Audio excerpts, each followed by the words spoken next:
سلام عليك سلام عليك سلام عليكم.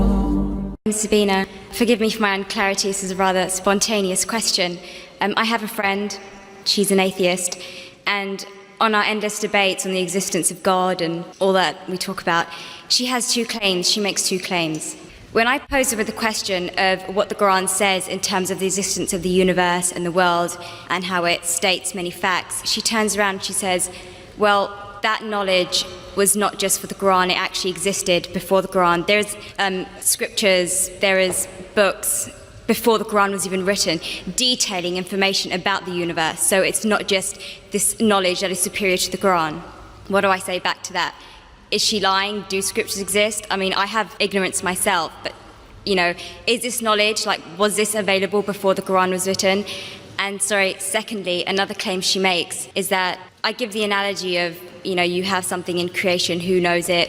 You know, the Creator will know about everything about it.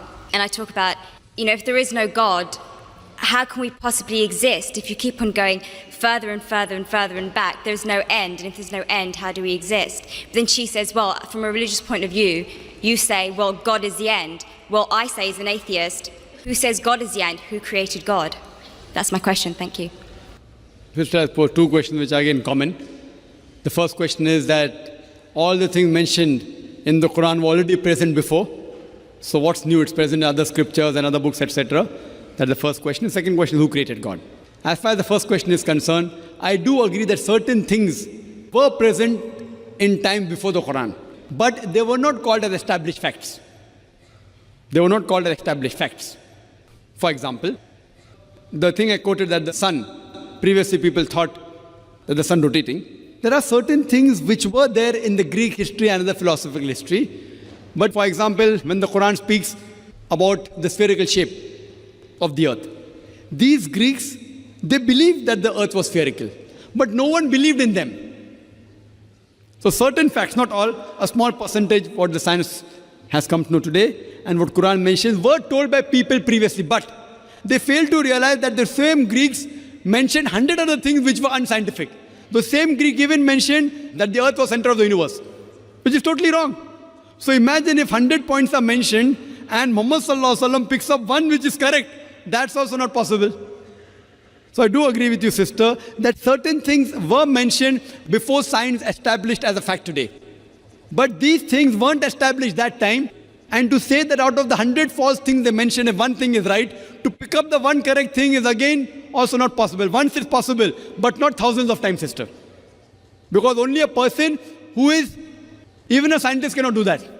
Only the Creator himself can do, and that's Allah subhanahu wa ta'ala.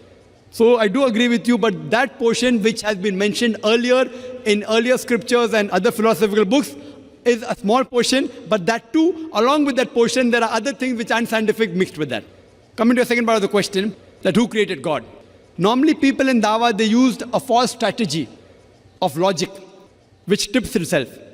Most of the people, when they try to prove the existence of Allah subhanahu wa ta'ala, they say that everything has a creator. For example, who created this book? How did the book come into existence? Somebody created it. Who created it? And they go back. Where did you come into existence? Who created you? Your father. Who created your father? The grandfather. And then goes to God. Who created this microphone? Created the factory. Who created the factory? And then they try and prove who created the sun? God. Who created the moon? So based on this, they try and prove that everything has a creator, which according to me is a wrong logic. In my strategy, what I spoke today, I never said everything has a creator. That is the atheist who told me that the first person who will tell about the mechanism of this thing is the creator. I never said that. I say every created thing has a creator. But by definition, Almighty God is uncreated. It is like there's a person, suppose my friend, he comes and tells me that my brother John was admitted in the hospital.